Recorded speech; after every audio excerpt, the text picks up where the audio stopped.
안녕하십니까. 사주 상담가 중랑천입니다. 오늘 간명하실 분은 양력 1957년 5월 4일 진시생인 박영일 씨입니다. 박영일 씨 만나서 반갑고요. 무엇보다도 소중한 자신의 인생 감명을 저에게 맡겨주셔서 대단히 감사합니다. 제가 최선을 다해서 분석해 보도록 하겠습니다. 자, 그러면 시작하겠습니다. 우리가 흔히 사주팔자라고 하는데요. 이 사주라는 것은 한자로 넉사자의 기둥주자, 즉 네 기둥을 말합니다. 여기에 보시는 연, 월, 일, 시 이 네 가지를 사주라고 하고, 팔자라는 것은 여기에 보시는 8개의 한자를 말합니다. 우리가 흔히 아이고 내 팔자야, 팔자가 세다 이런 말을 할 때 그 팔자가 여기에 보시는 8개의 한자입니다. 그런데 이 사주팔자는 위에 있는 이 임병갑정이라고 써있는 한자하고 밑에 있는 진자진유라고 써있는 한자가 성격이 좀 다른데요. 위에 있는 한자는 천간이라고 해서 하늘의 기운을 뜻하고 밑에 있는 한자는 지지라고 해서 땅의 기운을 뜻합니다.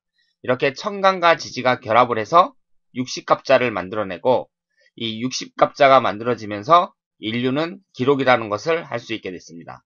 그래서 본인은 정유년, 갑진월, 병자일, 임진시에 태어나신 분이 되겠습니다. 그리고 음양오행이라는 것이 있습니다. 이 동양학의 근본은 음양오행사상이라고 할 수가 있는데요. 음양이라는 것은 이원적인 체계를 말합니다. 그러니까 낮에 해가 있으면 밤에 달이 있고, 남자가 있으면 여자가 있고, 바다가 있으면 육지가 있고, 이런 식으로 이원적인 체계를 말하는데, 양이라는 것은 좀 남성적이고 적극적이고 도전적이고 행동지향적인 성향을 나타내고, 음이라는 것은 반대로 좀 여성적이면서 차분하면서 생각지향적이면서 좀 소극적인 성향을 나타냅니다. 그런데 본인의 사주팔자를 보면 양이 6개, 음이 2개예요. 그래서 같은 남자의 입장에서 봤을 때 좀 양적인 성향이 강한 남성이다. 이렇게 말씀을 드릴 수가 있습니다. 그리고 이 오행이라는 것이 있습니다. 목화토금수 5가지의 에너지를 오행이라고 하는데요. 이 오행이라는 것이 이 세상은 오행으로 구성되어 있고, 그리고 이 목화토금수 5가지의 에너지에 의해서 그 오행에 의한 작용에 의해서 이 세상 삼라만상의 모든 작용이 이루어진다. 이렇게 생각하는 사상이라고 할 수 있습니다. 그래서 우리가 공부하는 이 사주 명리학이라는 것도요. 이 목화토금수 5가지 에너지가 어떻게 자리를 잡고 있으면서 어떻게 기운을 발산하고 있는지 그 유기적인 관계를 연구하는 학문이라고 말씀을 드릴 수가 있습니다. 그런데 지금 본인의 이 사주 팔자를 보면은요. 목이 하나고요. 화가 2개예요. 그리고 토가 2개고 금이 하나, 수가 2개입니다. 그러니까 오행이 골고루 균형되게 있어요. 그런데 이 오행이라는 것은요. 그 목화토금수 5가지 에너지 각자가 그 자신의 역할이 있기 때문에 오행이 골고루 균형되게 있는 것을 가장 이상적으로 생각을 합니다. 그래서 오행이 어느 한쪽으로 치우쳐져 있다든가 아니면 아예 없다든가 그러면 안 좋은 것으로 보는데, 지금 본인은 그 오행이 골고루 균형되게 있는 그 좋은 사주다. 이렇게 말씀을 드릴 수가 있습니다. 이렇게 오행이 골고루 균형되어 있으면은요, 가장 큰 장점은 뭐냐면 나쁜 일이 있어도 그렇게 크게 나쁘지 않아요. 그러니까 나쁜 기운이 들어와도 본인에게 큰 영향을 못 미칩니다. 그래서 이 오행이 골고루 균형되게 있는 사람들은 인생에 굴곡이 없다고 말씀을 드릴 수가 있죠. 그런데 지금 그 박영일 씨가 보내주신 글을 보면은 참 굴곡진 삶을 많이 살아오셨거든요. 하지만 그 사주를 봤을 때에는 이 사주는 이렇게 굴곡진 삶을 살 만한 그런 사주는 아니다. 이렇게 말씀을 드릴 수가 있습니다. 일단 이 사주의 성격에 대해서 계속 말씀을 드릴게요. 이 본인은 그 오행이 골고루 균형되어 있기 때문에요. 이 오행이 나타내는 상징하는 것이 여러 가지가 있는데 그 중에 하나가 오장육부거든요. 그래서 오행의 그 구성을 보면서 그 사람의 건강 상태 등을 알 수도 있는데, 본인처럼 이렇게 오행이 골고루 균형되어 있는 사람들이 대부분 건강이 좋습니다. 그런데 제가 지금 그 비뇨기 계통 조심이라고 적어놨는데요. 이 사주에서 비교적 수기운이 강해요. 그러니까 수기운은 지금 두 개가 있지만 이 양쪽에 진이 있잖아요. 그래서 자진 반합이 되기 때문에 비교적 그 수기운이 많이 발산되는 그런 사주라고 할 수가 있습니다. 그래서 수가 나타내는 것이 신장 콩팥 그리고 비뇨기 계통인데 이것이 그렇게 큰 영향을 주지는 않을 것이라고 생각을 하지만 이제 그 나이가 계속 들면서 이제 그 58세면은 머지않아 금방 이제 환갑이잖아요. 이렇게 그 나이가 이렇게 60으로 이렇게 넘어가면 그때 되면은 그 건강에 여러 가지 그 이상 신호가 나타나기 때문에 이 비뇨기 계통 같은 것은 좀 조심을 하셔야 된다. 그리고 대체적으로 모두 다 조심을 하셔야 된다. 이렇게 말씀을 드릴 수가 있습니다. 그리고 이 오행이라는 것이 나타내는 게 뭐 숫자라든가 색이라든가 방향이라든가 여러 가지가 있는데요. 이런 것을 말씀드리기 전에 우선 용신과 기신이라는 사주 명리학 용어를 간단하게 설명을 드리겠습니다. 그러니까 용신이라는 것은 나에게 들어오면 좋은 에너지, 그리고 기신이라는 것은 나에게 들어오면 나쁜 에너지를 말합니다. 지금 오행이 비교적 골고루 균형되게 있지만 지금 본인을 나타내는 이 화기운이 지금 두 개가 있고요. 그리고 나를 도와주는 목기운이 하나가 있는데, 그러니까 이 사주 전체적으로 봤을 때 좀 신약한 사주라고 말씀을 드릴 수가 있어요. 그래서 이 화기운이 들어오면 본인에게 좋은 영향을 미친다고 할 수가 있기 때문에 밖에서 모자른 화기운을 가져다가 쓴다. 그래서 쓸 용자를 써서 용신이라고 합니다. 그리고 제가 그 수기운이 비교적 강하다고 했는데요. 지금 수기운이 많아서 지금 있는 수기운을 밖으로 좀 내보내려고 하는데 내보내려고 문을 딱 여니까 밖에서 또 수기운이 들어오려고 그래요. 그러면 내보내기는커녕 또 들어오려고 하니까 야 니네 수기운 더 이상 들어오지 마 그러면서 꺼리겠죠. 수기운을. 그래서 꺼릴 기자를 써서 기신이라고 합니다. 기신이라는 것은 나에게 들어오면 나쁜 에너지를 말합니다. 그러면 지금 이 숫자를 제가 말씀을 드렸는데요. 이 숫자라는 것이 그 현대산업사회에서 그 현대인들이 숫자와 밀접한 관련을 맺고 있잖아요.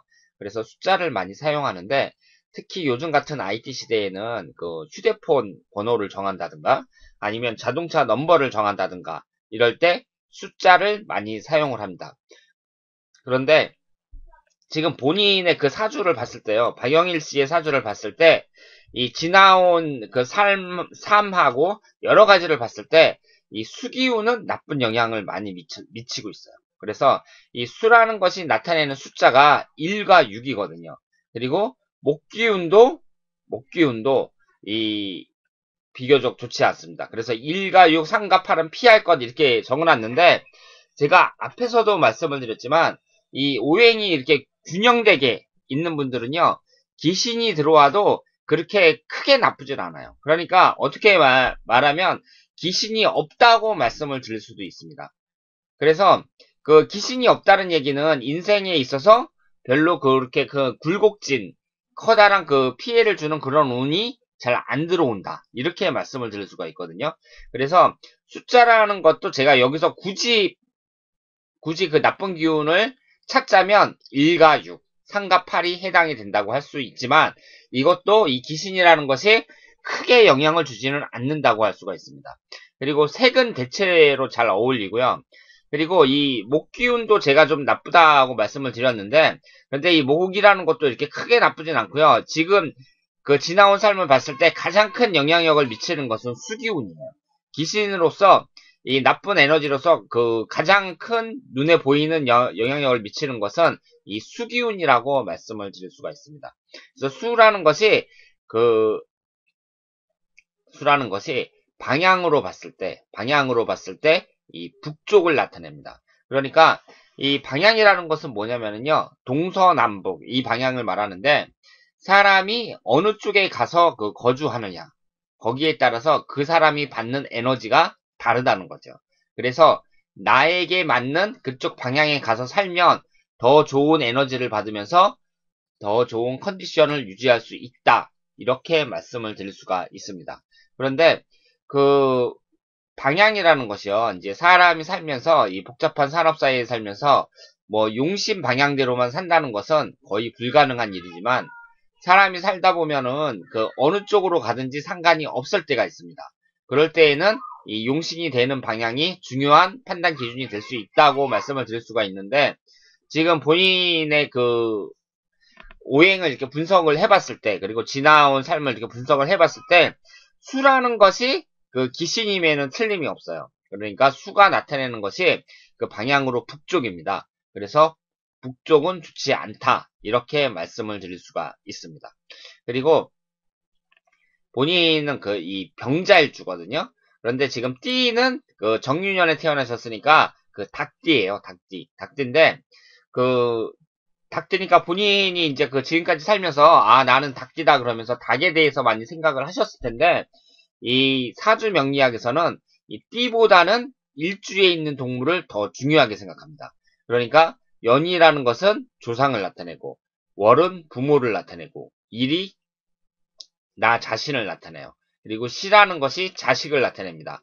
그래서 이 사주팔자 8글자가 모두 본인의 사주팔자인 것은 틀림없지만 이 병자라는 그 두 글자, 이 일주에 해당하는 이 병자라는 두 글자가 본인을 나타내는 대표 한자다. 이렇게 말씀을 드릴 수가 있고 이 병자일주에서 자라는 것이 쥐를 나타내거든요.